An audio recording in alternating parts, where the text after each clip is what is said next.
출애굽기 20장 1절에서 3절입니다. 출애굽기 20장 1절에서 3절 제가 봉독합니다. 하나님이 이 모든 말씀으로 일러 가라사대 나는 너를 애굽 땅 종되었던 집에서 인도하여 낸 너의 하나님 여호와로라. 너는 나 외에는 다른 신들을 내게 있게 말지니라. 아멘. 십계명이라고 하는 소중한 내용을 오늘 출애굽기 20장에서 소개합니다. 우리 성도 여러분들은 십계명을 교회에서 제대로 절차를 따라서 바르게 배워본 기억이 있는지 묻고 싶습니다. 한국 교회는 이 소중한 십계명을 잃어버렸습니다. 더 이상 교회 안에서 이 십계명을 가르치지도 않습니다. 저도 30년쯤에 신학교에 처음 들어가서 장로교를 사랑하는 교수님을 통해서 이 십계명을 처음 배웠습니다. 교회에서는 모태신앙으로 오래도록 장로교 안에서 신앙생활을 했지만 단 한 번도 주일 설교를 통해서나 또 주중에 그러한 성경 공부를 통해서 이 십계명을 체계적으로 배워본 적이 없습니다. 십계명의 이 내용 자체가 머릿속에 없었습니다. 십계명이 뭔지도 몰랐습니다. 왜 십계명을 지켜야 하는지 이유도 몰랐습니다. 그저 성경책을 피면 맨 앞에 사도신경, 주기도문 그리고 십계명 정도가 있다라는 것밖에 몰랐습니다. 30년 전에도 이랬으니 30년 뒤에 오늘날에는 훨씬 더 심각한 겁니다. 십계명의 이러한 기본적 내용들을 소개하지도 않을 뿐더러 십계명의 이러한 가치가 얼마나 복되고 소중한 것인지, 십계명을 잘 지켜나갈 때 우리 교회와 성도들에게 하나님이 어떤 큰 은혜와 복을 주시는지도 전혀 이해하지 못하고, 오히려 예전에는 무지 정도였다라면 오늘날에는 아예 대놓고 십계명을 공격하고 짓밟는, 십계명에 반대되는 내용을 마치 하나님의 뜻인 것처럼, 마치 그걸 교회가 이루어가야 되는 정의인 것처럼 대놓고 낙태를 교회가, 기독교인들이 외치면서 그렇게 목소리를 냅니다. 7계명의 일부 일처의 이러한 소중한 결혼의 기독교 가치들을 파괴하고 교회가 앞장서서 동성애를 인권으로 수용하자라고 빨리 포괄적 차별금지법을 통과시키라고 수많은 좌편향적인 그러한 교회들이 목소리를 내고 있습니다. 오직 예수 그리스도 외에는 구원이 없다라고 하는 이 기독교의 절대 진리, 나 외에는 다른 신은 전부 다 가짜라고 하는 오직 삼일체 하나님만이, 오직 예수님만이 유일한 길이요 진리요 생명이라고 하는 이 1계명의 절대적 가치도 다 사라졌습니다. WCC라고 하는 세계교회 연합회라고 하는 이 단체가 전 세계를 지배하면서 2013년에 한국의 부산에서 백스코에서 10차 총회가 열렸고, 7년 뒤에 11차 총회가 20년대에 열렸습니다. 7년에 한 번씩 열립니다. 한국의 80% 이상, 80%의 많은 교단이 여기에 가입되어 있습니다. 타종교에도 구원이 있다라고 버젓이 외치는 이러한 WCC 종교 혼합주의, 다원주의의 교단이 참여하고 있습니다. 합동 측, 고신, 합신, 저희 교회가 속해 있는 대신 측과 같은 이러한 몇몇 보수 장로 교단, 개혁주의 교단 빼놓고는 거의 7, 80% 교단들이 이 WCC에 다 가입이 되어 있습니다. 어떻게 이럴 수 있을까? 하나님 외에도 다른 신도 있다라는 거예요. 하나님, 예수님 외에 다른 구원자도 메시아도 있다라는 겁니다. WCC의 구호가 기독교로 절대로 우리 신자들은 개종을 목적으로 전도하지 않겠습니다. 이 선언을 2013년에 부산에서 목사들이, 성도들이 서약을 하고 외쳤습니다. 절대로 타종교를 갖고 있는 사람들을 전도하지 않겠습니다. 개종을 목적으로 전도하지 않겠습니다. 왜요? 불교에도 구원이 있고 힌두교에도 구원이 있고 이슬람에도 구원이 있고 각 교단마다 종파마다 다 구원이 있기 때문에 개종 전도 금지. 인터넷에 한번 쳐보세요. 개종 전도 금지. 개종을 목적으로 절대로 우리 기독교인들은 전도하지 않겠습니다. 이건 하나님을 버리겠다라는 것이죠. 예수님을 버리겠다라는 선언입니다. 무시무시한 선언을 2013년에 수많은 한국 교단들이 참여하면서 버젓이 외쳤습니다. 사랑으로 이제는 하나 됩시다. 싸우지 맙시다. 왜 종파들이 그렇게 서로 싸웁니까? 서로 사랑으로 인류를 위해서 협력하면 좋은 것 아닙니까? 과연 기독교가 여러 종교 중에 하나입니까? 우리의 수많은 선조들이 순교하고 종교개혁가들이 비슷해 보이는 로마 카톨릭과도 논쟁을 하면서 오직 예수 그리스도로 구원받는, 오직 은혜로 믿음으로 구원받는 이것을 외치다가 많은 선조들이 순교를 했습니다. 그들의 죽음은 헛된 것입니까? 주기철 목사님과 손양원 목사님과 같은 우리 시대의 또 많은 순교자들은 헛되게 죽은 것입니까? 우리는 기독교란 과연 무엇인가? 왜 우리가 꼭 굳이 교회를 다녀야 되는가에 대한 우리의 정체성에 대해서 이 시점에 질문해야 되는 중요한 시대적 위기 앞에 놓여져 있습니다. 그럴 때 오늘 출애굽기 20장은 기독교란 무엇인가? 왜 우리는 꼭 교회에 나와야 되는가? 왜 우리는 꼭 예수님만이 유일한 구원자라고 외치며 목숨의 위협을 받는다 할지라도 이 신앙 고백을 지켜야 하는지를 오늘 이 출애굽기 20장이 우리에게 아주 명확하게 10가지의 내용으로 그렇게 기독교가 무엇인지, 이게 기독교다라고 이렇게 설명을 합니다. 십계명만 정확하게 잘 이해하고 깨달으면 기독교가 무엇인지를 여러분 바르게 이해할 수 있습니다. 기독교란 환상을 보고 신의 음성을 듣고 자신의 미래를 예언하고 점치며 무당에게 가서 점을 치듯이 어디로 이사를 가야 될지, 어떤 사업을 해야 될지 이런 거를 예언받는 그런 종파가 아닙니다. 기독교란 무엇입니까? 사회정의와 경제평등과 인권을 펼치고 남북 통일을 외치는 게 기독교가 아닙니다. 땅바닥에 쓰러지면서 떼굴떼굴 굴러가면서 이상한 언어를 외치면서 신비 체험을 외치는 이것은 기독교가 아닙니다. 이건 미신입니다. 기독교는 바로 이 십계명에 녹아들어 있습니다. 이 십계명을 이해하면 기독교인입니다. 이 십계명을 이해하지 못하면 기독교인이 아닙니다. 그만큼 십계명은 우리 기독교의 전부가 10가지로 요약이 되어 있어서 아주 간단하게 그러면서도 아주 깊게 설명되어 있습니다. 우리 자녀를 둔 우리 부모들은 아이들에게 어려서 제일 먼저 뭘 가르쳐야 되겠습니까? 십계명을 가르쳐야 됩니다. 아이들이 말을 배우기 시작하는 그 순간부터 십계명을 가르치기 시작해야 됩니다. 나 외에 다른 신을 우리에게 두어서는 안 된다라는 거예요. 1계명, 오직 기독교에서 말하는 삼일체 하나님만이 유일하시고 참되신 하나님이다 라고 아이에게 언어를 말할 때는 순간부터 오직 예수 그리스도만을 믿어야 구원받는다 라고 아이에게 1계명을 외쳐야 되는 겁니다. 그리고 이제 아이가 어느 정도 말을 배우기 시작하고 이제 걸음걸이를 시작하게 되면 아이 앞에 그림책을 내어놓아서는 안 됩니다. 동화책이라든가 이런 것들은 얼마든지 그림책으로 아이들에게 그렇게 언어를 가르치고 또 1세, 2세, 3세의 그러한 인지교육을 해도 괜찮습니다. 그러나 성경 교육은 절대로 그림으로 가르쳐서는 안 됩니다. 2계명, 우상 숭배하지 말라. 이것은 영어로 이미지라는 단어로 소개가 되고 번역이 됩니다. 이미지예요, 이미지.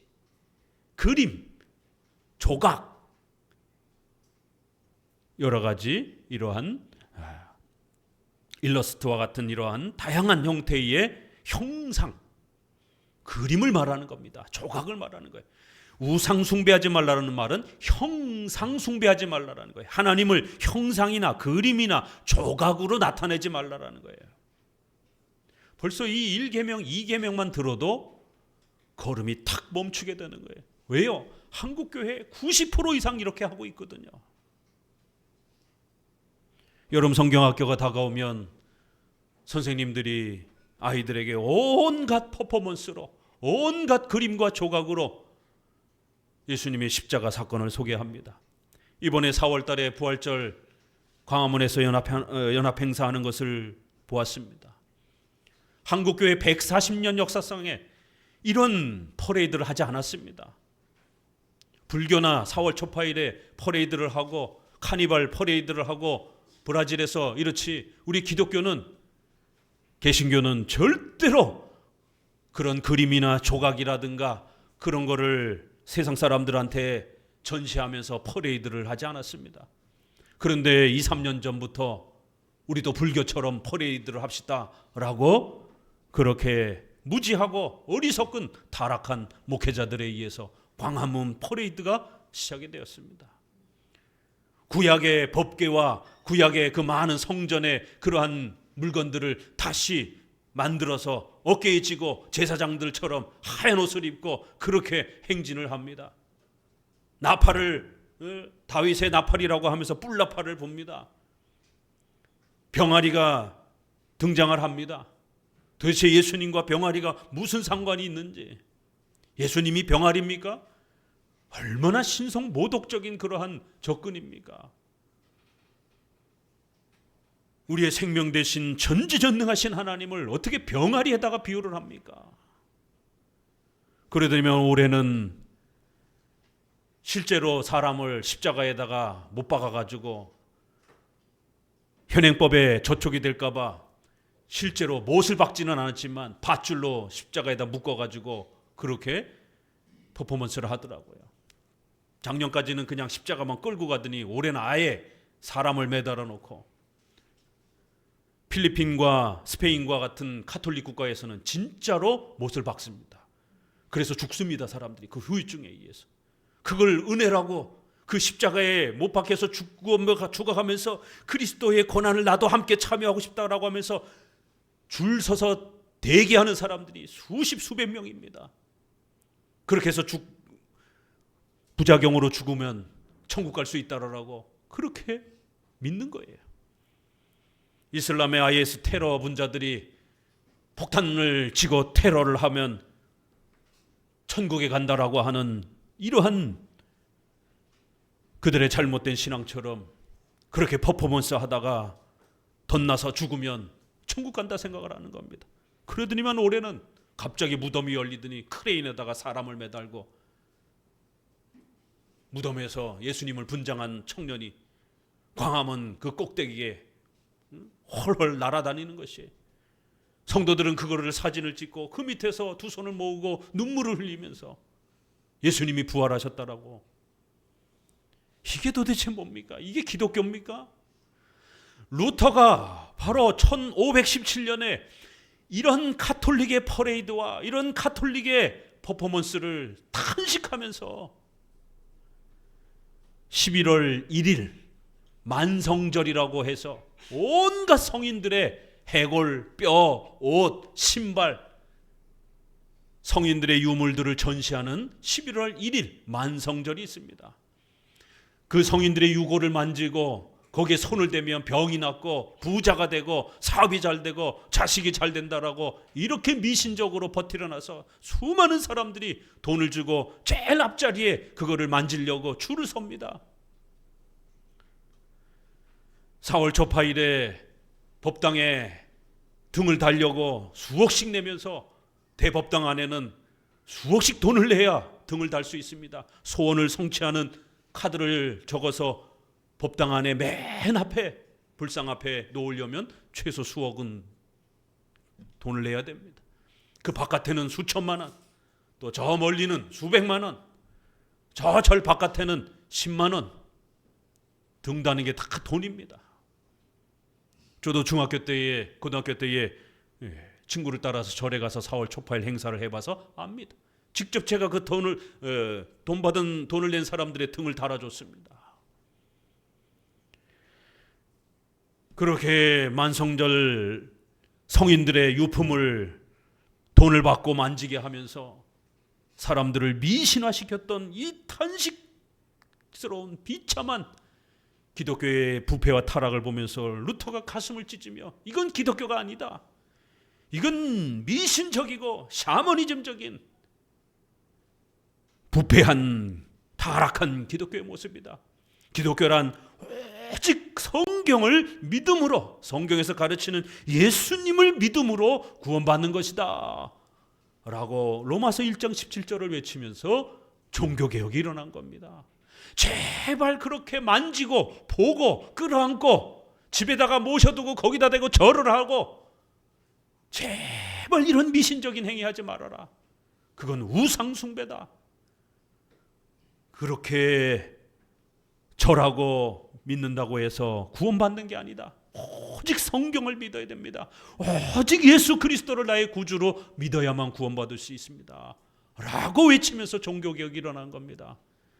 그런데 지금 한국교회는 또다시 중세시대의 이 타락한 미신적인 샤머니즘적인 그런 형태의 기독교로 성큼성큼, 그리고 이제 더 나아가서 카톨릭조차도 하지 않았던, 그래도 최소한 카톨릭은 자기들만이 최고의 종교의 권리를 갖고 있다라고 그렇게 주장한 겁니다. 절대로 이슬람을 인정하지 않았습니다. 그래서 십자군 전쟁을 300년 동안이나 그 땅덩어리 차지하려고 이슬람과 전쟁을 하면서 이슬람은 적이다라고 이렇게 외쳤던 거예요. 최소한 그 중세 1000년의 카톨릭의 타락조차도 이슬람을 인정하지 않았습니다. 그런데 WCC는 이슬람도 인정하고 힌두교도 인정하고 불교도 인정하고 너네들도 다 각각 구원의 길이 있다. 개종 전도 금지. 절대로 종교를 가지고 있는 사람은 우리가 전도하지 않겠다. 이거를 자발적으로 교회가 선언한 겁니다. 중세 카톨릭의 타락보다도 100배, 1000배나 더 타락한 선언을 한 겁니다. 카톨릭은 그래도 기독교가 우월하다라고 하는 그런 주장은 그래도 했습니다. 그러나 WCC는 기독교는 우월하지 않다라고 스스로 선언을 하면서 종교 혼합주의 길을 활짝 열은 것입니다. 십계명을 몰라서 그런 겁니다. 십계명을 교회에서 가르쳤다라면 이럴 수 없는 겁니다. 1계명, 2계명만 벌써 우리가 읽어도 기독교의 절대성, 기독교의 유일성을 우리는 붙잡게 됩니다. 오늘 이제 출애굽기 20장을 통해서 하나님께서 이스라엘 백성들을 이제 데리고 나와서 가나안 땅으로 인도해 가기 전에 이스라엘 백성들은 어떻게 살아야 할지에 대한 중요한 신앙의 기준을 소개해 줍니다. 앞부분까지는 출애굽을 통해서 오직 예수님의 십자가의 피 흘림과 희생을 통해서 우리가 구원받는다는 이러한 중요한 사건을 출애굽의 어린 양의 피를 문지방에 바르면서 그렇게 하나의 비유적인 사건을 통해서 오직 예수님으로 구원받는 칭의 사건을 배웠습니다. 자, 그럼 이제 예수님을 믿는 우리 성도들은 어떻게 살아야 될 것인가? 성화와 관련해서 이제 출애굽기 20장에서 중요한 기준을 세워주시는 겁니다. 이 출애굽기 20장에서 소개가 되는 십계명은 특별히 뒤에 윤리적인 생활의 이러한 기준 명령들은 이것을 잘 따라하면 우리가 구원받는 그러한 명령적 조건은 아닙니다. 왜요? 오직 예수님을 통해서 구원받는 것이기 때문에 우리가 부모님을 공경하라, 살인하지 말라, 거짓말하지 말라 이런 윤리적 계명을 잘 지켰다고 해서 우리가 구원받는 건 아닙니다. 이거는 구원의 조건이 아니라 성화, 성도들의 삶의 기준인 겁니다. 이미 오직 예수님을 통해서 구원받은, 칭의받은 우리 성도들이 어떻게 살아갈 것인가? 성도들의 예수님을 믿고 난 이후에 성도들의 삶의 기준을 우리에게 가르쳐주는 겁니다. 그래서 이 십계명은 우리 성도들이 하나님의 뜻을 분별하고 하나님과 동행하며 하나님의 귀한 역사들을 우리가 더 많이 충만히 누릴 수 있는 삶의 기준이요 성화의 기준이라는 것을 꼭 기억하셔야 됩니다. 신명기 10장 12절을 같이 읽어봅니다.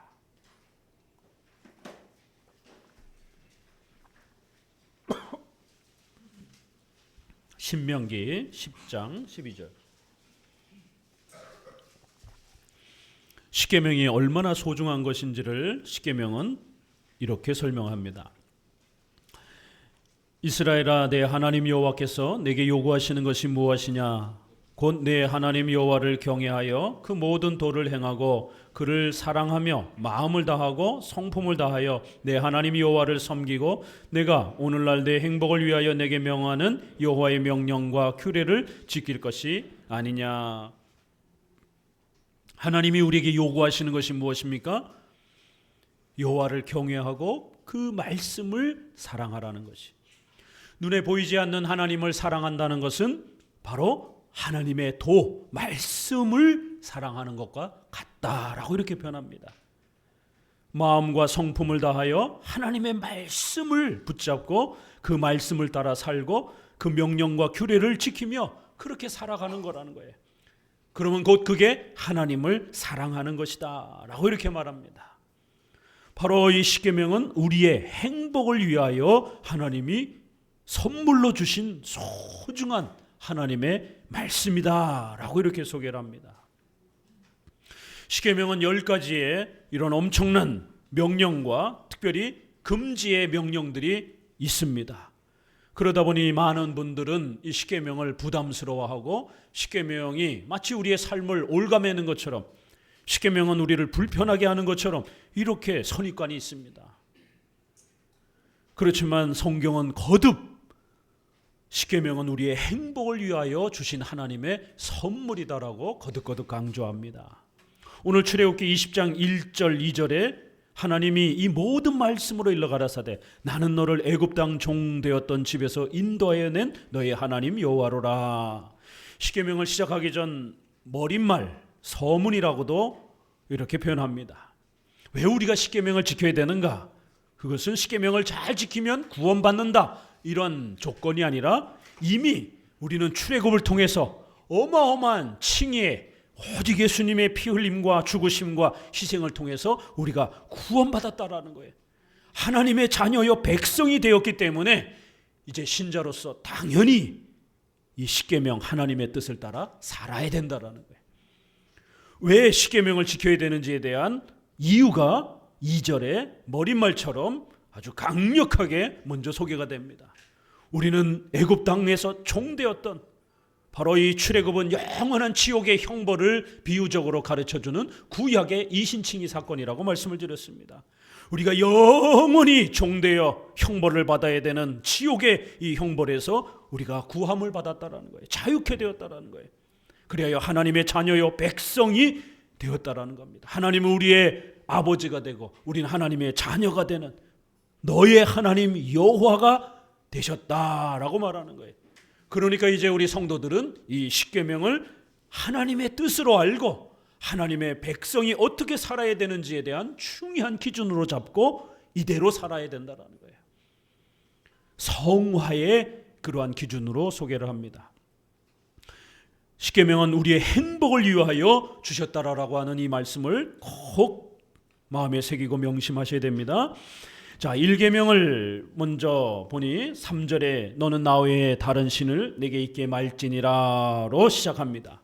1계명, 오직 하나님만이 유일하신 신이다 라고 이렇게 말합니다. 나 외에는, 내 앞에, 원문은 내 앞에 이런 뜻입니다. 그래서 영어 번역도 보면 내 앞에 이렇게도 직역을 해놓기도 했습니다. 우리 한글 번역은 약간 의역이 된 형태죠. 잘 번역이 됐습니다. 나 외에는 절대를 이야기하는 겁니다. 절대성, 배타성. 하나님 외에는 다른 건 다 가짜라는 겁니다. 오직 하나님만이, 기독교에서 말하는 하나님만이, 삼위일체 하나님, 예수님만이 유일하고 참되신 하나님이라는 겁니다. 이 1계명에는 하나님만이 유일신이라고 하는, 참되시고 살아계시다고 하는 이 강력한 신본주의적 고백이 담겨 있고요. 또 하나는 오직 예수님만이 길이요 진리요 생명이라고 하는, 예수님 외에는 다른 이름을, 구원 얻을 만한 다른 이름을 우리에게 주신 일이 없다라고 하는 사도행전 4장에 있는 말씀처럼 오직 예수님을 통해서만 구원받는다라고 하는 또 이러한 메시아에 대한 고백, 또 이 하나님과 예수님은 우리가 오직 성경을 통해서만 배우게 됩니다. 하나님을 사랑하고 믿는 것은 곧 성경을 믿고 사랑하는 겁니다. 같은 개념으로 소개를 합니다. 왜요? 우리가 하나님을 알 수 있는 유일한 길은, 예수님을 알 수 있는 유일한 길은 성경을 배우고 믿는 겁니다. 땅바닥을 떼굴떼굴 굴르고 미래를 예언하고 사회정의를 부르짖고 이런 걸 통해서 하나님을 만날 수 있는 게 아닙니다. 오직 성경을 배우고 성경에서 가르치는 예수님과 삼위일체를 믿어야 됩니다. 그래서 오직 성경, 오직 예수 그리스도, 오직 하나님만이 유일하시고 참되시다라고 하는 절대적인 이 또 신본주의적 고백, 이런 내용들이 이 1계명 안에 다 들어가 있는 겁니다. 그렇기 때문에 앞서서 말씀드린 것처럼 오늘날 WCC와 같은 종교연합주의, 또 WEA, 올해 작년 올해 계속해서 WEA, 로잔대회, 이런 종교혼합주의적 행사들이 거듭 펼쳐져 가고 있습니다. 그리고 한국의 진보 좌파적인 그러한 성향을 가진 교회와 교단들이 모여있는 NCCK, 신앙적으로는 자유주의라고 말을 합니다. 좌경화된 정통 기독교에서 부패하고 타락한 자유주의 신학이라고 말합니다. NCCK라고 하는 이 연합체에 수많은 교단들이 속해 있습니다. 과거에는 이 좌파적 사회주의적 또 신학적으로 자유주의적인 입장을 가진 NCCK에 반대하기 위해서 한기총이라고 하는 보수, 정치적으로 우파여 신학적으로 보수적인 그러한 연합단체인 한기총을 만들기도 했습니다. 그런데 이제 한기총도 또 많이 붕괴가 되고 또 쇠락해가지고 지금은 한교연, 한교청 이렇게 해서 한국에는 정치적으로도 우파와 좌파의 이러한 명확한 방향성이 있는 것처럼 교회 안에도 신학적으로 또 정치적으로 연결돼서 이렇게 NCCK와 또 보수 우파적인 그런 목소리를 내는 교회에 구별된 또 그런 활동들이 있습니다. 이 NCCK는 신학적 자유주의, 또 그 다음에 이 사람들이 국가 정치에 있어서는 포괄적 차별금지법, 낙태법, 이런 온갖 반기독교적인 법들을 빨리 통과시키라고 사회주의적인 그러한 이데올로기에 빠져서 사회정의, 성평등, 동성애를 외치는 그러한 또 입장에 서 있습니다. 왜요? NCCK에 속해 있는 사람들의 그들의 구원은 죄사함 받는 게 아니에요. 해방신학, 민중신학, 여성신학, 흑인신학, 환경을 구원해야 된다, 환경신학, 동성애자들을 구원해야 된다, 동성애신학, 요즘에는 동물들도 구원해야 된다, 애완견도 세례줘야 된다, 애완견도 천국 가야 된다, 애완견도 장례 예배 드려달라고 성공회는 이미 벌써 다 통과시켰습니다. 동물신학이 지금 나오고 있습니다. 이름만 갖다 붙이면 그게 구원인 겁니다. 죄사함, 저 영원한 지옥의 형벌에서 구원받는 정통적인 이 기독교의 구원의 고백이 저들에게는 없습니다.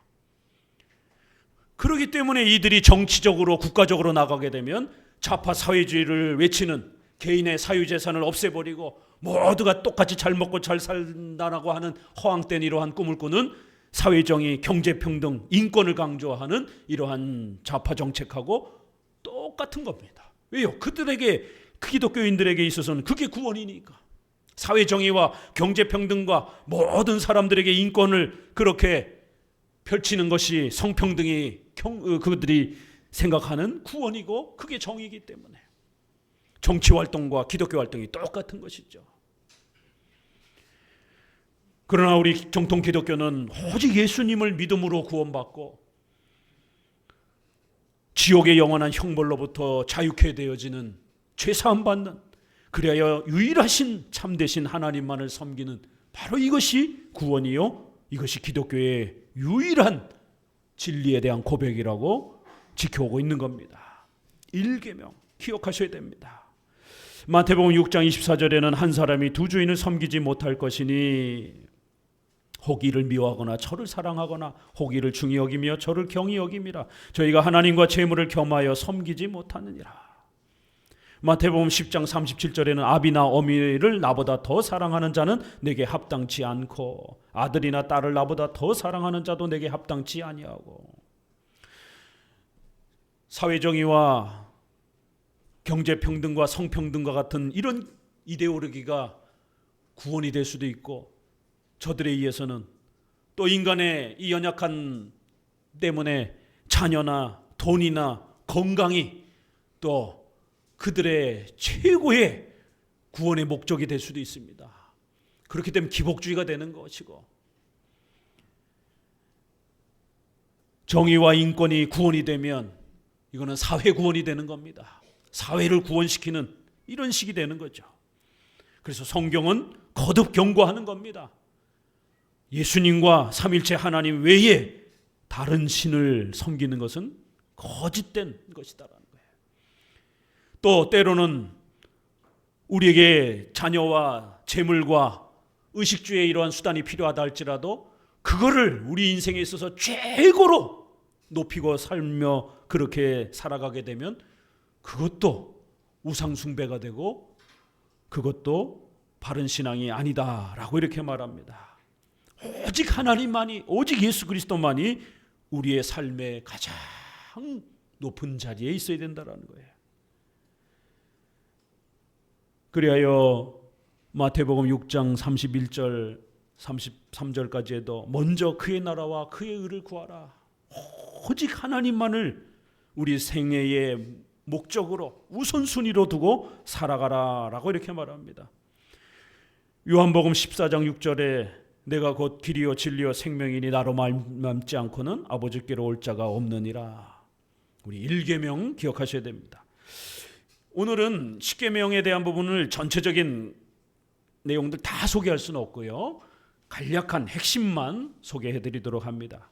그리고는 이제 21, 22, 23장 계속 10계명에 대한 설명들이 쏟아져 나옵니다. 그때에 좀 더 구체적으로 설명을 하겠습니다. 2계명 4절을 같이 읽어봅니다. 너를 위하여 새긴 우상을 만들지 말고 또 위로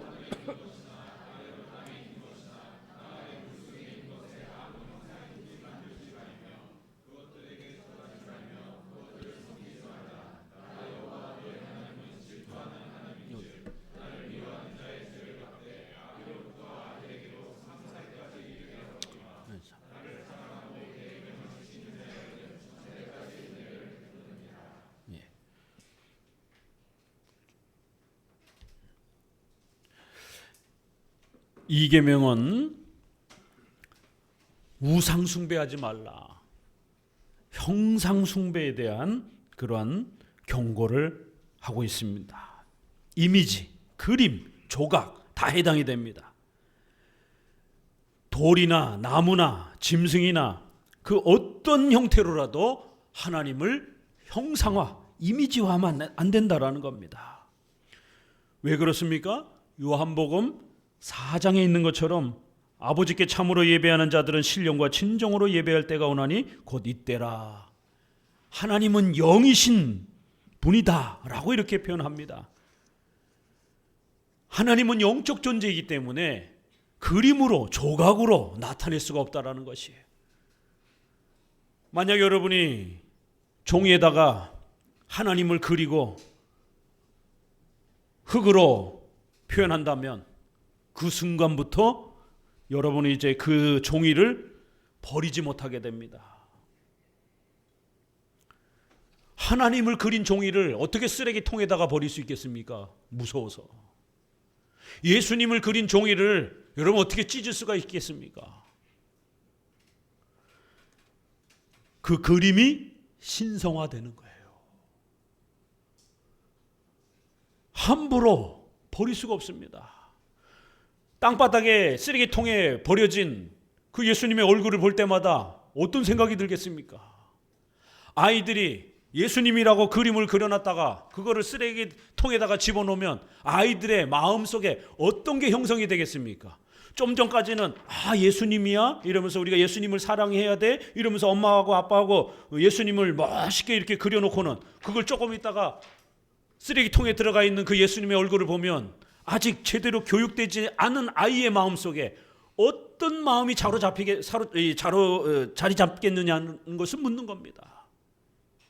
조금 전까지는 예수님을 사모하면서 그렸던 그 마음이 조금 뒤에 쓰레기통에 들어가 있는 그 예수님을 볼 때에 아이의 마음속에 제대로 된 예수님에 대한 인식이 세워지겠냔 말이에요. 예수님은 쓰레기통에 들어가 또 되는구나. 개념이 혼란이 오는 겁니다. 그래서 절대로 그리지 말라라는 겁니다. 그리고 나면 이걸 처분할 수가 없어요. 어떻게 처분할 겁니까?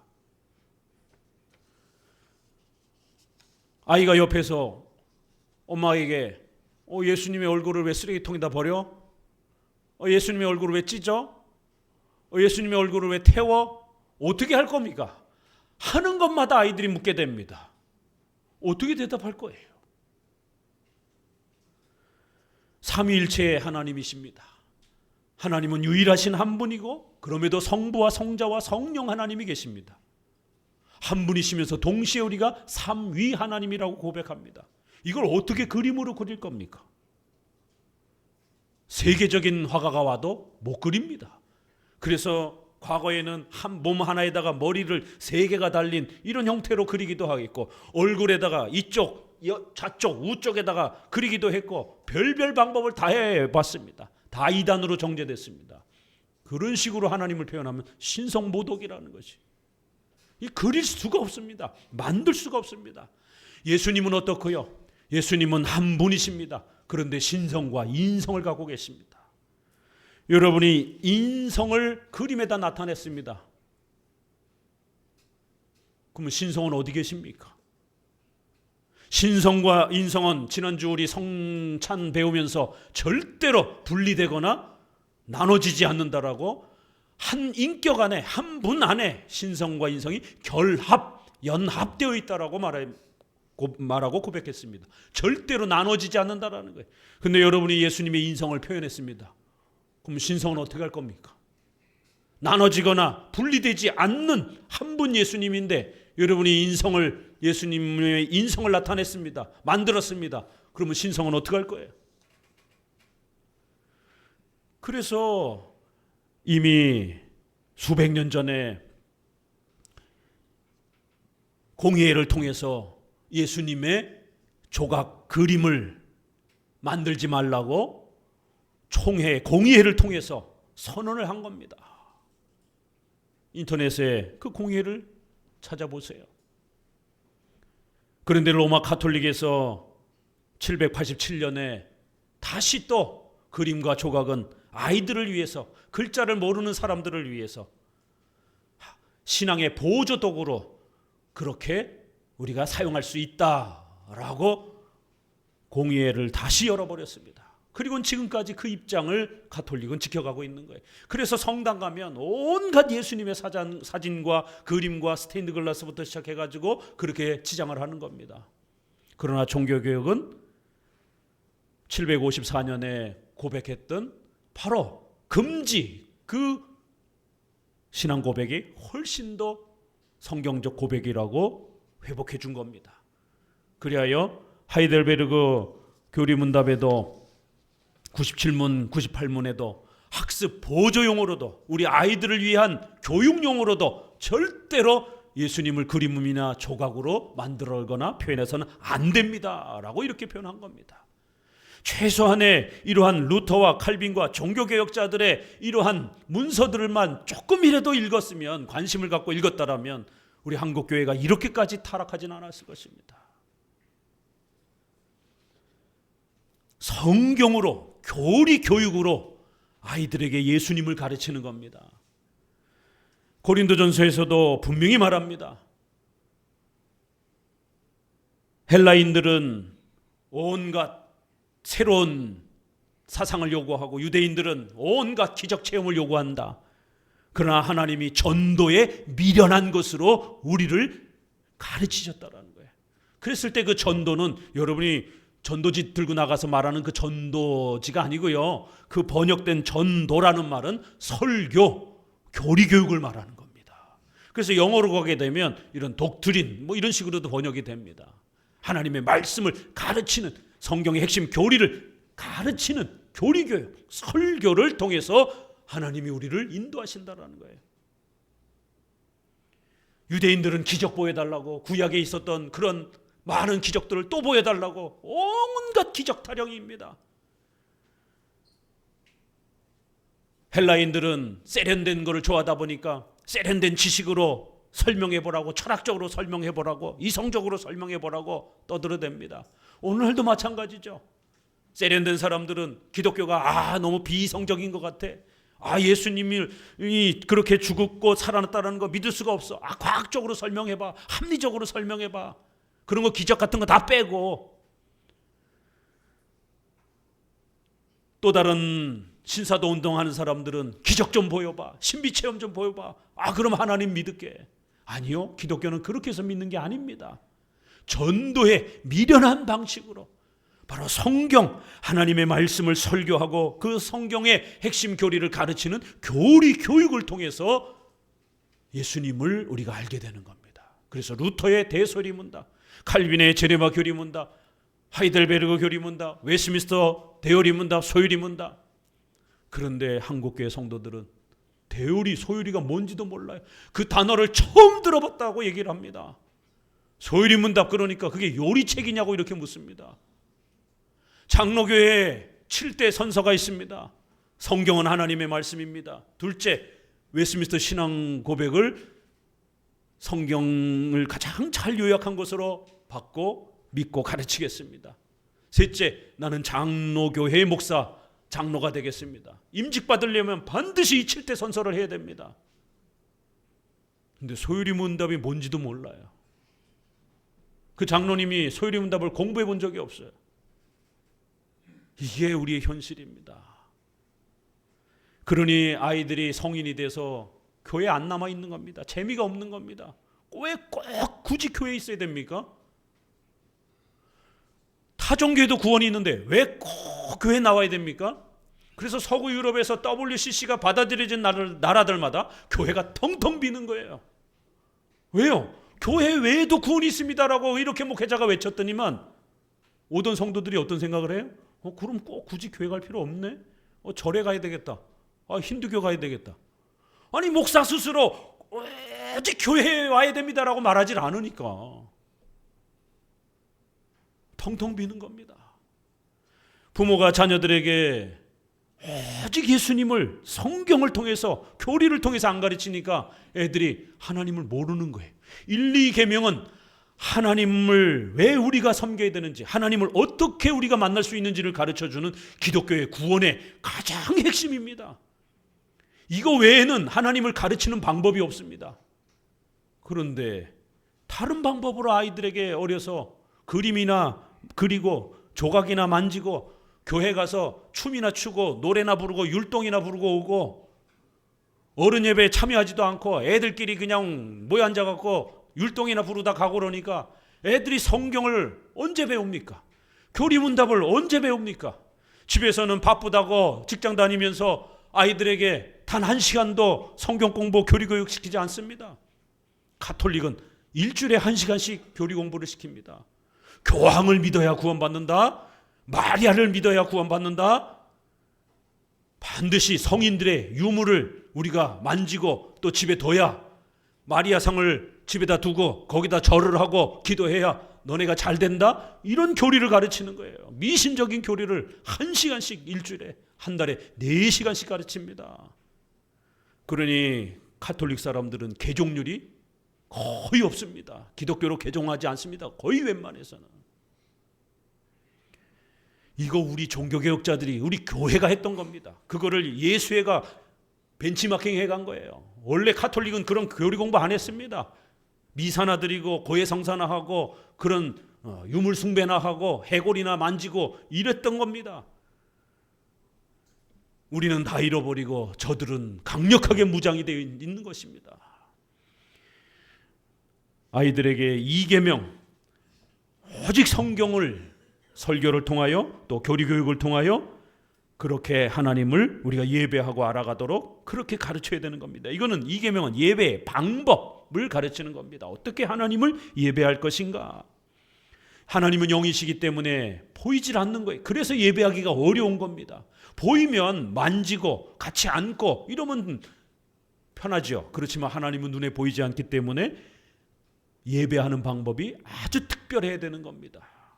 하나님을 찾는 방법이 아주 특별해야 되는 것이 바로 성경이 가르쳐준 예배, 이거를 예배의 규정적 원리, 우리 마음대로 드리는 자의적 예배가 아니라 규정적 예배가 되어야 된다라고 말합니다. 고린도전서 2장 23절에는 자의적 숭배를 책망합니다.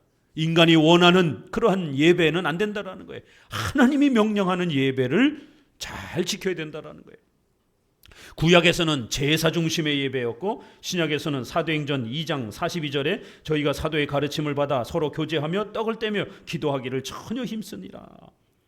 신령과 진정으로 예배할지니라. 이렇게 신약은 예루살렘 중심으로 제사 예배가 아니라 세계 모든 지역에 흩어져 있는 성도들이 각 지역마다 이렇게 사도들의 가르침, 설교가 있어야 되고 교제, 떡을 떼고 성찬을 말하는 겁니다. 기도, 이런 네 가지를 기본 요소로 해서 신약적 예배가 간단한 형태로 그렇게 바뀐 것입니다. 자, 3계명 여호와의 이름을 망령되이 일컫지 말라라고 하는 3계명입니다. 3계명이 제일 좀 어렵습니다. 여호와의 이름을 망령되이 일컫지 말라. 함부로 하나님의 이름을 사용하지 말라. 이런 표현입니다. 이거는 예배에 대한 자세, 태도, 우리의 신앙에 대한 경건한 자세를 요구하는 겁니다. 하나님을 우리가 어떻게 섬길 것인가? 우리가 하나님을 어떻게 예배할 것인가? 경건하고 두려움을 갖고 조심스럽게 그렇게 그런 자세와 태도로 하나님을 섬기라는 것입니다. 하나님은 눈에 보이지 않으시기 때문에 하나님을 배울 수 있도록 우리에게 성경을 남겨주셨습니다. 그리고 그 성경에 보니까 예배를 어떻게 드려야 되는지에 대한 예배에 대한 많은 자세한 내용들이 쏟아져 나오고 있습니다. 설교도 있고요, 기도도 있고요, 찬송도 있고요, 또 성찬도 있고, 이런 다양한 우리 교회에서 하나님을 예배하고 섬기기 위해서 사용하는 신앙적인 소중한 도구들이 있습니다. 그래서 첫 번째는 하나님을 사모하고 경외하라는 자세를 이야기하고, 두 번째로는 그 하나님이 우리에게 주신 소중한 신앙의 도구들을 두려움과 떨림으로 그렇게 잘 사용하라는 것이 하나님을 예배하는 자세를, 태도를 가르칩니다. 그래서 직접적으로는 하나님을 경외하고 두려워하는 마음으로 늘 우리의 마음이나 삶 속에서 그런 자세로 살고, 특별히 신앙의 이러한 도구들, 하나님을 알려주는 소중한 이러한 도구들을 잘 사용하라는 것입니다. 4계명 같이 읽어보도록 합니다. 4계명 8절을 같이 읽어봅니다. 안식일을 기억하여 거룩히 지키라. 엿새 동안은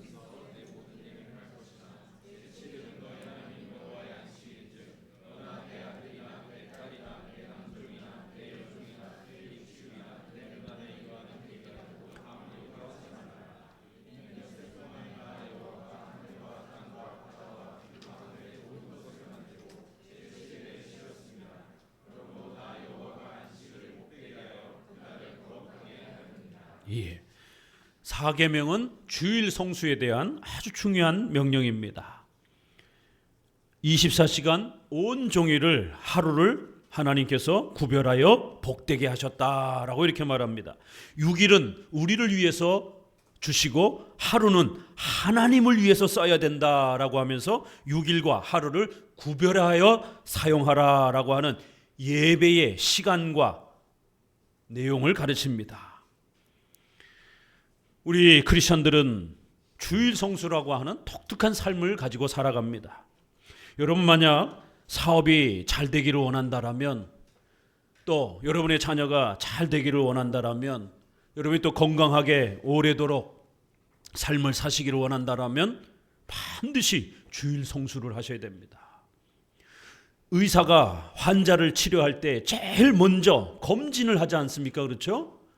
변호사가 형사법을 이렇게 변호를 하려면 최소한 이 사람이 정말 죄를 저질렀는지 안 저질렀는지 사건을 조사해야 되지 않습니까?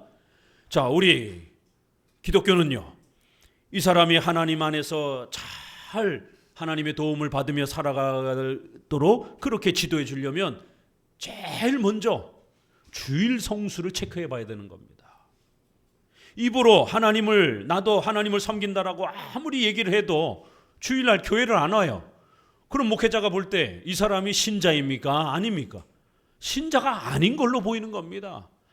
아무리 신앙 고백을 자신은 예수님을 믿는다고 고백을 할지라도 주일날 예배를 드리러 오질 않아요. 그러면 신자 취급을 할 수가 없는 겁니다. 세례를 줄 수가 없는 겁니다. 교회를 착실하게 예배를 잘 참석하셔야 신자임을 증명하는 세례를 교회가 공적으로 행할 수가 있는 겁니다.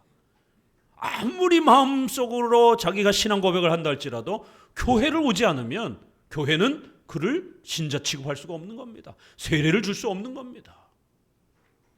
이렇게 주일 성수는 우리가 신자인지 아닌지를 증명하는 가장 첫 번째 표시이기도 합니다. 마음으로 믿어 의에 이르고 로마서 10장에 보게 되면 입으로 시인하여 구원에 이르는 이런 놀라운 질서를 이야기합니다.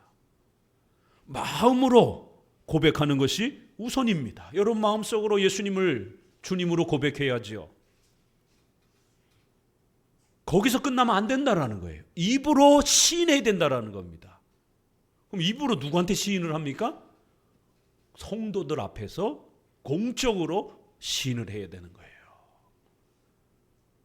신앙 고백을 말하는 겁니다. 이렇게 로마서 10장은 마음으로 먼저 예수님을 내가 진심으로 예수님을 믿겠다고 회심을 해야 되는 겁니다. 그리고 거기서 끝나지 않고 반드시 교회에 나와서 성도들 앞에 입으로 시인하셔야 되는 겁니다. 나도 여러분처럼 이제 예수님을 믿으며 주일 예배에 참여하면서 그렇게 살아가겠습니다. 저도 이 신앙 공동체에 속하고 싶습니다. 라고 입으로 시인하셔야 되는 겁니다. 그래야 공적으로 신자로 인정받는 겁니다. 이렇게 신자가 되는 첫 표시이기도 하고 또 하나님이 여러분을 도와주시려고 하실 때에 의식주와 관련된 많은 부분에서 하나님의 도움을 받고 싶다라면 반드시 주일 성수를 하셔야 됩니다. 주일 성수를 안 하면 일단 시작이 안 됩니다. 하나님 앞에 병을 치료해달라고 고백하고 기도하면서 주일날 예배를 안 와요. 그럼 그 병 안 낫습니다. 물질적인 경제적 어려움에 처해서 하나님 사업이 좀 회복되어졌으면 좋겠습니다. 물질적으로 안정을 취했으면 좋겠습니다라고 아무리 기도해도 주일날 예배를 오지 않으면 하나님이 응답하지 않습니다. 왜요? 이 십계명은 하나님이 언제 우리를 도와주고 언제 우리를 축복해주는 그 하나님의 뜻의 기준이라는 겁니다. 이대로 살아가야 하나님이 우리에게 복을 주시고 함께 해주시고 은혜를 준다라는 겁니다. 만약 이 하나님이 원하시는 이 뜻을 위배하고 반대로 살게 되면 축복은 고사하고 징계와 벌이 쏟아진다라는 겁니다. 그래서 신자라 할지라도요, 이 십계명을 모르게 되면은요, 어떤 일이 벌어져요? 하나님 앞에 징계를 받습니다. 오직 예수님으로 구원받는 것이기 때문에 지옥에 다시 떨어지진 않아요. 우리 기독교 정통 기독교의 구원론은 한 번 예수님을 신실하게 고백하고 세례를 받으면 그 구원은 영원한 것으로, 한 번 구원은 영원한 구원으로 고백합니다. 지옥을 내 집 드나들듯이 왔다 갔다 이렇게 하는 게 아닙니다. 예수님을 단 한 번 고백하면 그렇게 우리는 하나님의 자녀예요. 하나님 앞에 구원받습니다. 그러나 우리 몸의 연약함 때문에 이 땅에 살아가는 동안 죄를 짓게 되는 거예요. 그러면 지옥에 다시 떨어지는 것이 아니라 회개하고 또 용서를 받는 겁니다. 그래서 성장해 가는 거예요. 성화, 거룩함으로 성장해 가는 겁니다. 그래서 이 성화를 게을리하고 성화의 기준인 십계명을 제대로 모르게 되면 이 땅에서 지옥과 같은 고통은 맛볼 수 있습니다. 죽어서 지옥은 안 가더라도 이 땅에서 돈 때문에 엄청난 가난에 고통을 겪습니다. 질병 때문에 어마어마한 고통을 겪습니다. 자녀들 때문에 무지무지한 그러한 엄청난 무시무시한 고통을 겪습니다. 세상 사람들이 배신하고 나를 괴롭히는 인간관계에서 어마어마한 고통을 겪습니다. 십계명을 모르면 그런 일들을 신자들도 겪게 됩니다. 그래서 이 십계명의 기준을 정확하게 알아야 하나님이 원하시고 기뻐하시는 뜻을 우리가 잘 아는 거기 때문에 하나님의 징계와 책망을 피해갈 수 있고 오히려 하나님의 복을 누릴 수 있는 겁니다. 이 1계명부터 4계명의 모든 요약은 주일 성수로 드러납니다. 하나님을 사랑하고 바르게 예배하고 경건한 두려움으로 하나님을 섬기고 살아가는 것, 이 모든 표시는 일단 예배를 오셔야 돼요. 하나님이 정하신 공적으로 하나님이 예배를 나를 사랑하고 공경한다라고 하는 공적인 예배의 행위를 하나님이 요구하시는 거예요. 근데 이 예배에 참여하지 않으면서 하나님을 사랑한다라면 그게 말이 됩니까? 그래서 주일 성수를 2000년 동안 우리는 목숨을 걸고 그렇게 지켜온 겁니다. 구약에는 마지막 날 안식일이 되었고 신약에 와서는 예수님이 십자가에 못 박혀 죽으시고 부활하신 날 안식 후 첫날을 기념으로 해서 이제 우리가 주일을 지키는 겁니다. 날짜만 바뀌었지 그 정신은 똑같은 거예요. 우리가 예수님을 통해서 영원한 안식을 얻는 것, 이게 구약의 안식일의 개념인 것이고 안식일의 주인이다 예수님이 고백하는 것처럼 이제 우리는 또 주일을 지키는 겁니다.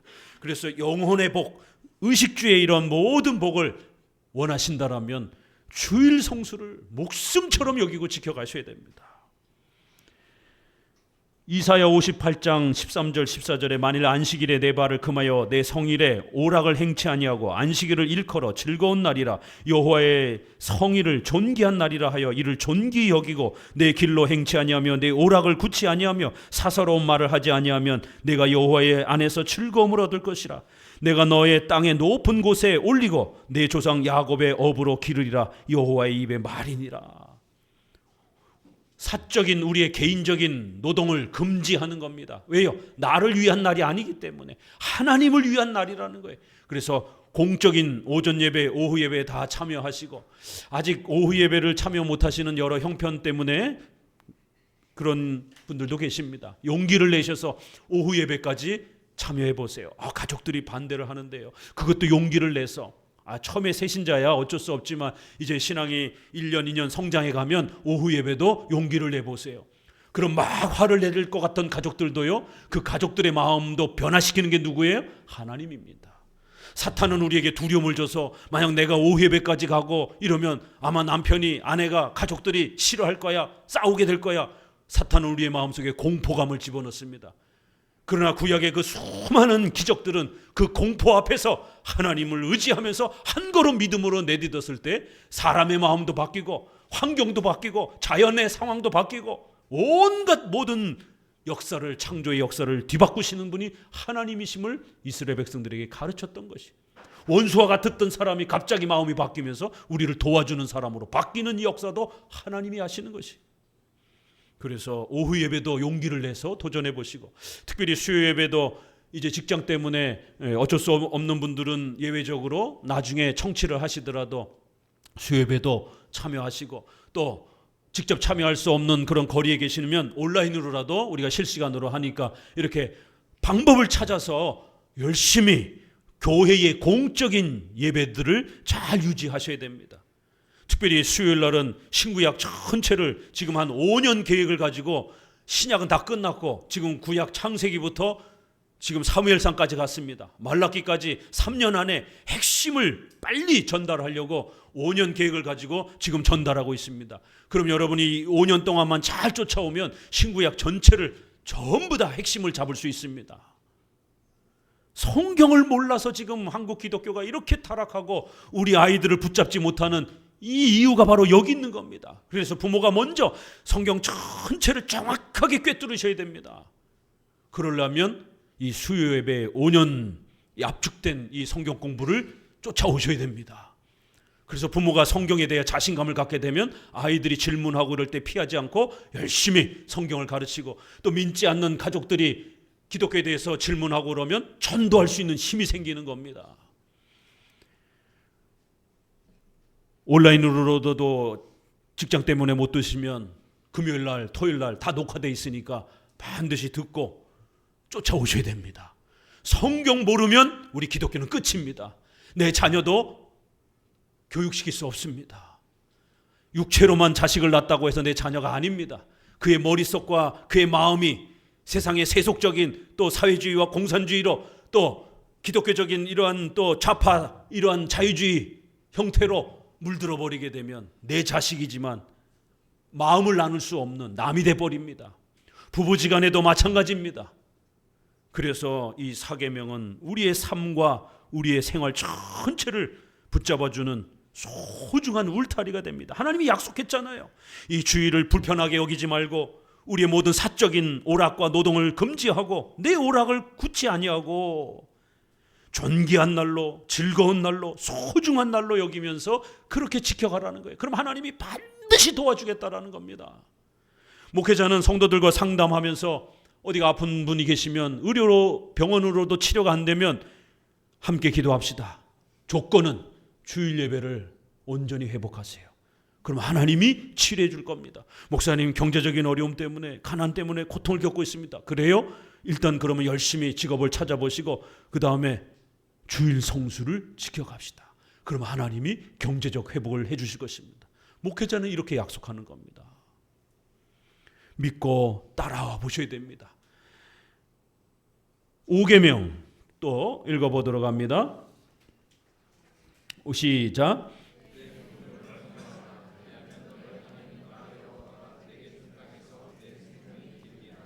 예, 5계명은 창조 질서, 가정이나 직장이나 교회나 국가의 위아래의 이러한 권위와 질서를 존중하고 지켜가라라고 하는 복종의 의무를 제시합니다.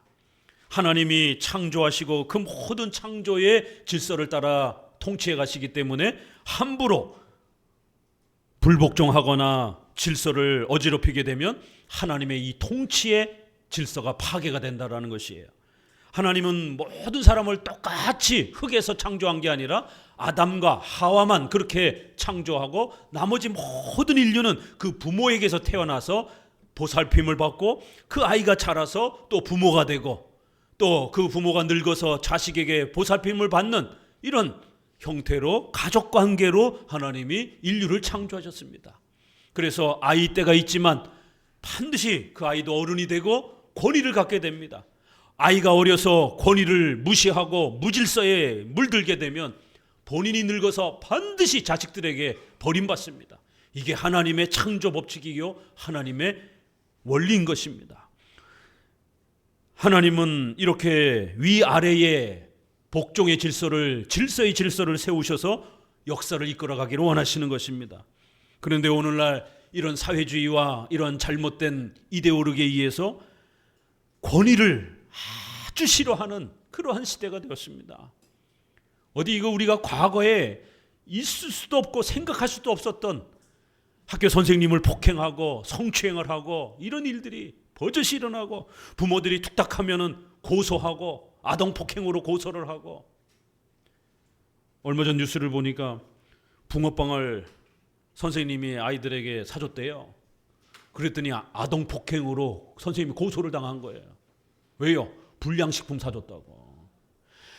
학교에 이 수학여행이라든가 외부 이러한 그 참관 같은 이런 프로그램들이 다 없어졌습니다. 왜요? 하도 고소 고발이 많이 들어와가지고. 우리 애는 내성적이니까 쟤들하고 어울리지 않게 이쪽 애들하고만 이번 여행에서 숙소를 잡아주세요. 우리 애는 쟤하고 싫어하니까 절대로 같이 방에 있게 하지 마세요.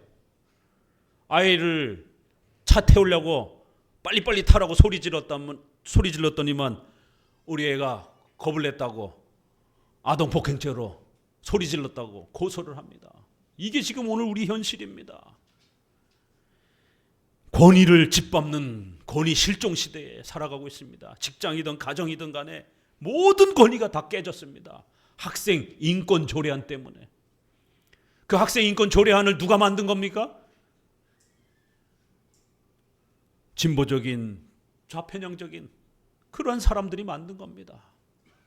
우파는 질서를 존중하고 위아래의 이러한 책임들을 강조하고 윗사람으로서 자기가 책임을 질 일이 있으면 기꺼이 책임을 지고 물러나고, 이런 게 국가 정치에 있어서도 우파적인 그러한 관습이었습니다.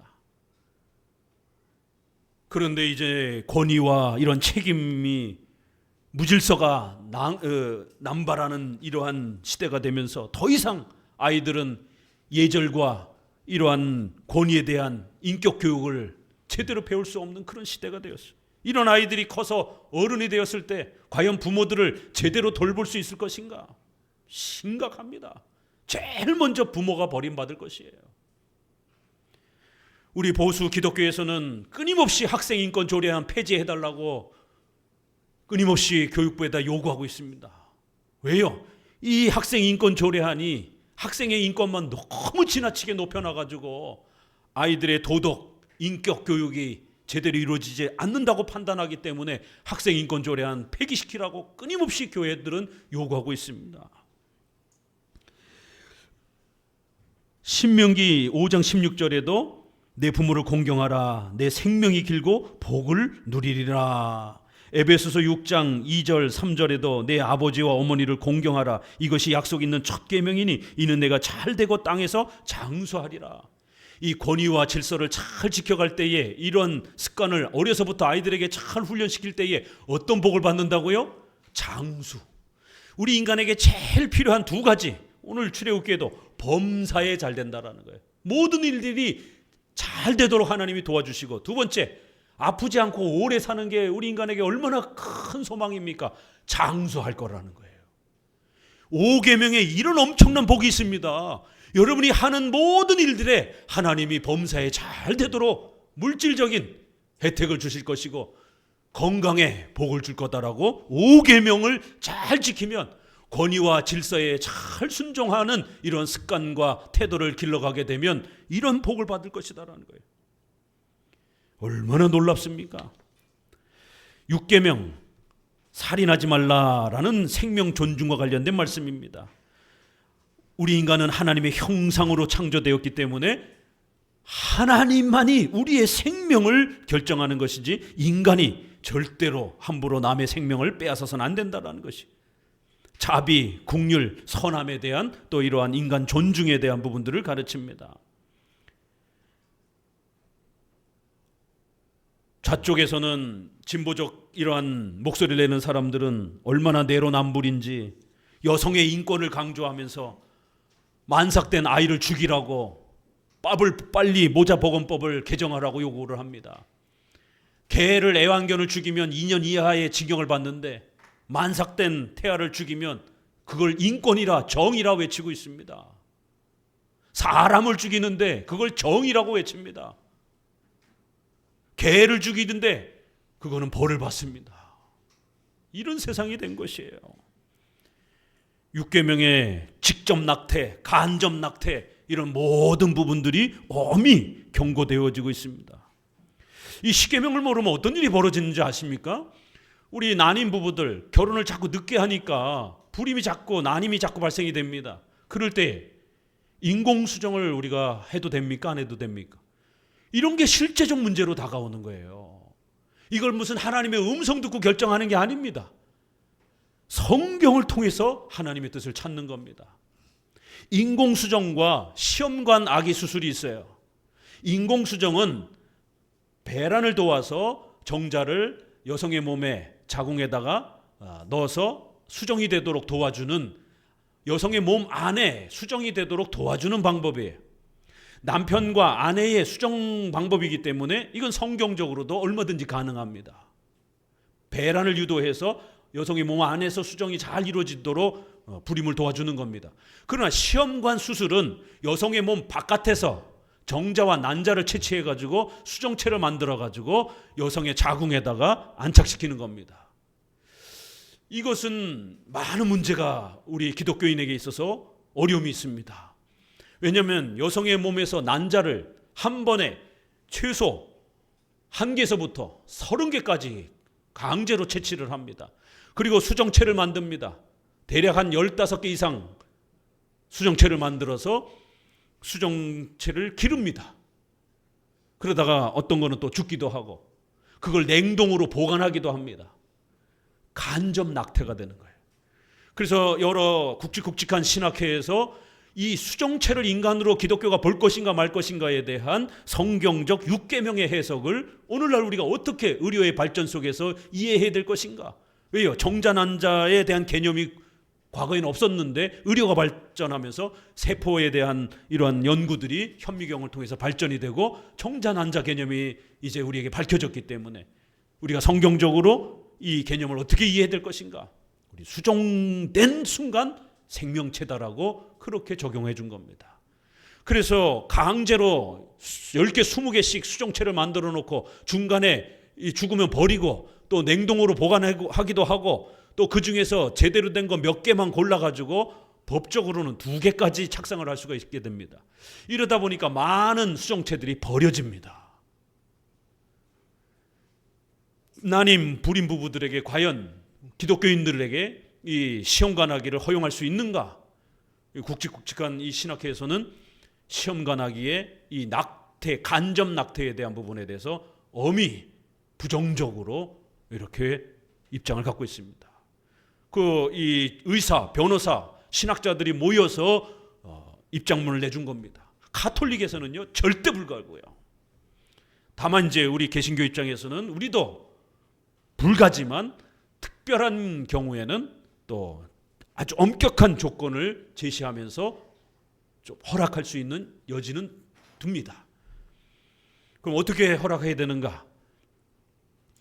생긴 수정체에는 폐기하지 말고 그대로 여성의 몸에 착상을 시키라는 거죠. 실패할 확률이 아무래도 많이 높죠. 그리고 남은 배아는 폐기시키지 말고 이 수정체에 대한 배아 기증, 정자 난자 기증은 안 됩니다. 제3자가 임신에 개입하게 되면 간접적인 간음이 돼볼 수도 있습니다. 오직 6계명과 7계명과 연결해서 일부 일체 개념이 훼손되는 것이 제3자의 정자가 들어와도 안 되고 제3자의 난자가 부부에게 개입돼도 안 되는 겁니다. 오직 부부만이 유일한 임신의 주체가 되어야 되는 겁니다. 그런데 입양은 가능합니다.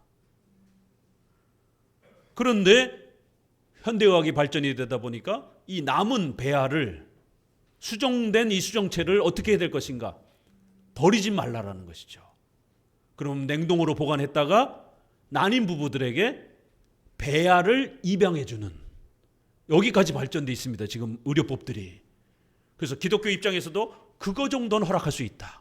그럼 폐기가 아니라 태어난 아이를 입양해주는 거나 수정체를 입양해서 여성의 몸에 착상을 해서 아이가 생길 수 있도록 도와주는 거기 때문에 그건 아이를 죽이는 행위가 아니니까 그러면 배아를 수정체를 난임 부부에게 입양 형태로 기증해 주는 것이에요. 그것까지 정도는 허락해 주는, 이렇게 아주 제한적으로 이렇게 해서 하는 정도는 허락해 주는 겁니다. 이거 성도 개인이 판단할 수 있는 문제가 아닙니다. 그래서 반드시 공적으로 이런 교단과 또 신학회의 여러 전문가들이 어디까지 입장을 내놨는지를 우리가 살펴보면서 우리 현대의 또 과학에 맞춰서 이 십계명을 또 적용해 가는 겁니다.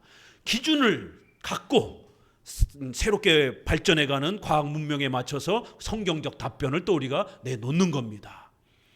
실제로 우리 삶에 직결이 되는 겁니다. 이걸 모르고 함부로 했다가는 하나님의 징계를 받을 수도 있는 것이에요. 왜요? 간접 낙태에, 간접 살인에 여러분이 참여하는 것이 될 수도 있기 때문인 것입니다.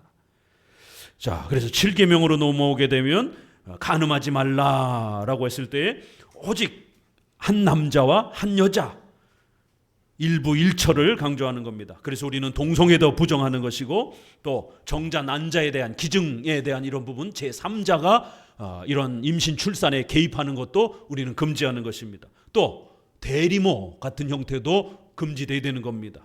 성경에는 대리모 개념이 없죠, 단어가. 그렇지만 일부 일처 개념에서 얼마든지 우리가 확장해서 적용할 수 있다는 거예요. 그래서 십계명은 간단하지만 이것이 확장이 될 때는요, 무한정으로 확장이 될 수 있습니다. 이런 신비로움이 십계명에 있는 것입니다. 만약 성경에다가 그 케이스 바이 케이스를 사건을 전부 다 나열한다면 성경책이 너무 두꺼워져서 가지고 다닐 수가 없는 겁니다.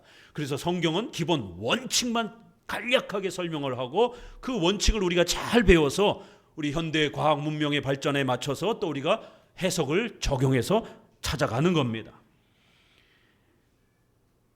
7계명의 이러한 일부 일처의 이러한 결혼, 또 남자와 여자의 결혼이라고 하는 성전환의 이러한 부분들을 절대로 허용할 수가 없는 겁니다. 그래서 우리가 동성애에 대한 가장 강력한 반대 목소리를 내는 겁니다. 자, 8계명은 도둑질하지 말라라고 하는 경제와 관련된 또 이러한 중요한 가치들을 우리에게 소개를 합니다.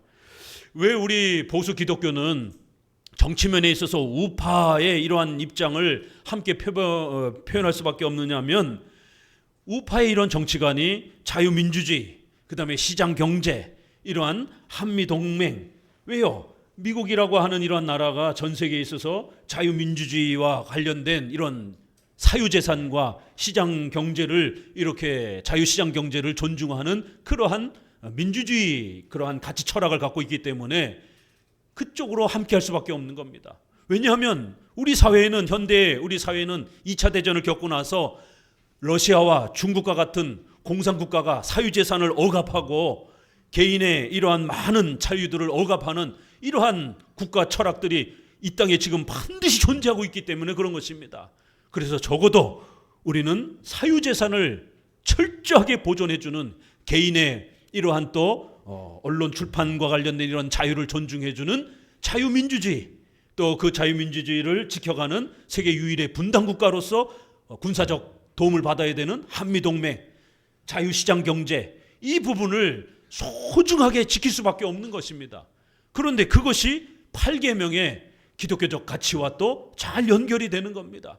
하나님은 도둑질해서 재산을 소유하지 말고 합법적으로 일해서 우리가 얻은 내 재산은 사유재산으로서 얼마든지 존중해주고 그것은 축복으로 하나님이 열매를 주겠다라고 약속을 하는 것입니다. 남의 거를 도둑질하는 건, 그거는 징계를 받지만 열심히 노력해서 내 재산을 만들고 그 재산을 증진해가는 것은 하나님의 축복으로서 하나님이 도와주시겠다고 약속하는 사유재산에 대한 보존과 증진을 약속하고 있는 것입니다.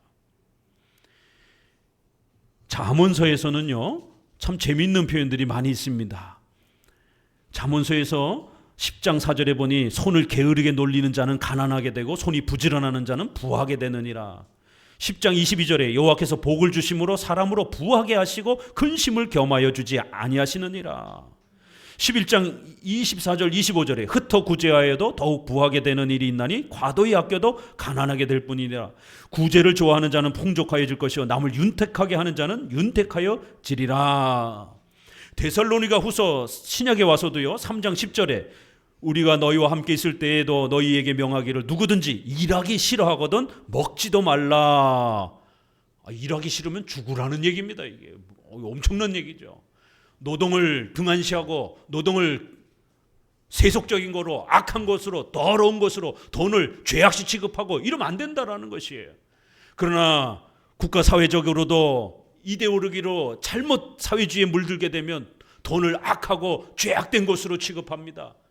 성도들이, 시민이, 국민들이 부동산을 내 집 마련하려고 하는 것을 아주 죄악시 취급합니다. 그런데 교회 안에도 비슷한 성경 해석이 있습니다. 로마 가톨릭과 또 이런 신비주의는 돈을 세속적이고 더럽고 악한 걸로 취급하면서 오직 기도하고 예배하는 것만 경건하게 취급합니다. 이원론, 어떤 세계관을, 어떤 신앙관을 갖느냐에 따라 성도들이 가난해집니다. 명심하셔야 돼요. 그래서 좌파 사회주의 경제관을, 경제평등, 성평등 이런 거 강조하게 되면 실제로 가난해집니다. 왜요? 돈을 악하게 취급하니까요. 그러나 우파의 이러한 국가 간 세계관을 가진 사람들은 내 책임으로 돌리고 열심히 돈을 벌려고 노동을 열심히 최선을 다하려고 하고 투자와 또 이러한 부분들을 또 소중하게 여기는, 가치, 돈에 대한 철학과 가치가 다르잖아요. 그러니까 경제적 자립을 해가는 겁니다.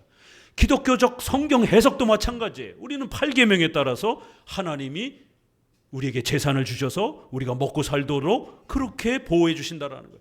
오히려 손을 게으르게 놀리는 자 가난해지게 되고 궁핍함을 하나님 앞에서 징계로 받게 될 것이다라는 거예요. 모든 가난한 사람들이 다 징계를 받은 건 아니에요.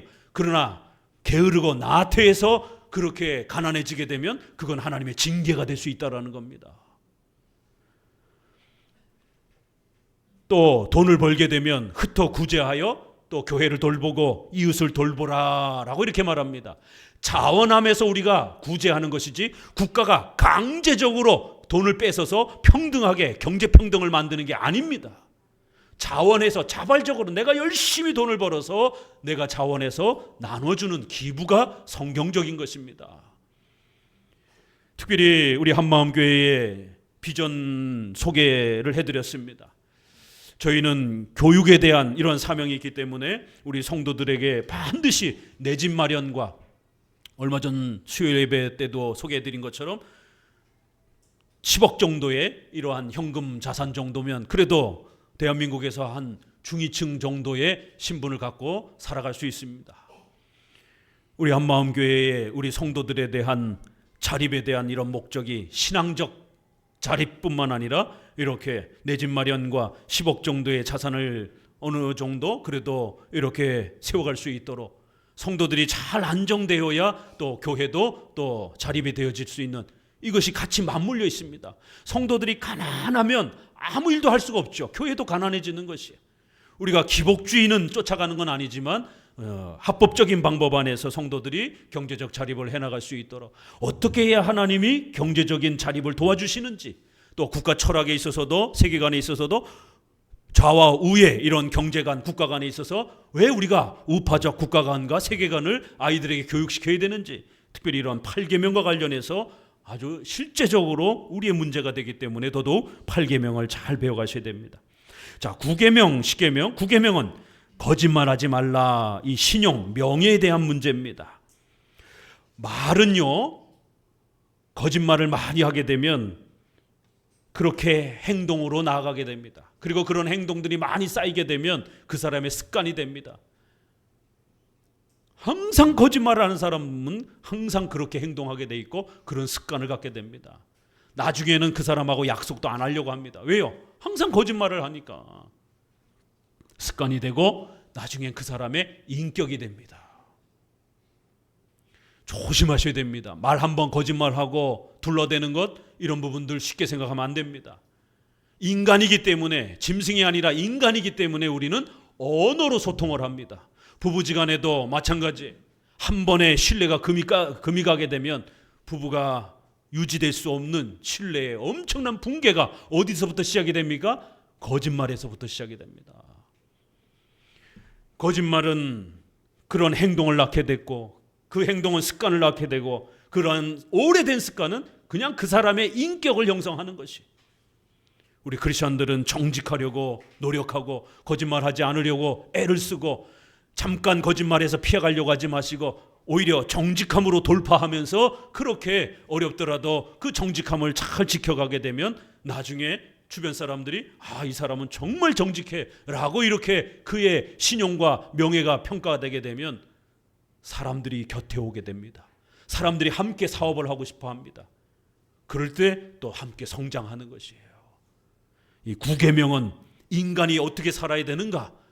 정직함과 신용을 소중하게 여기라라고 하는 그런 가르침입니다. 마지막 10번째 계명은 탐욕하지 말라. 내 이웃의 아내나 또 이웃의 그런 재산을 탐욕하지 말라라고 이렇게 표현을 합니다. 하나님이 주신 우리의 형편을 만족해야 하면서 그렇게 살아가라는 것이. 만약 갖고 싶다면 더 노력해서 최선을 다해서 얻어야지 강제로 속여서 빼앗지 말라라는 것이. 더 가지려고 하는 욕구에 대해서 성경이 금지하는 건 아닙니다.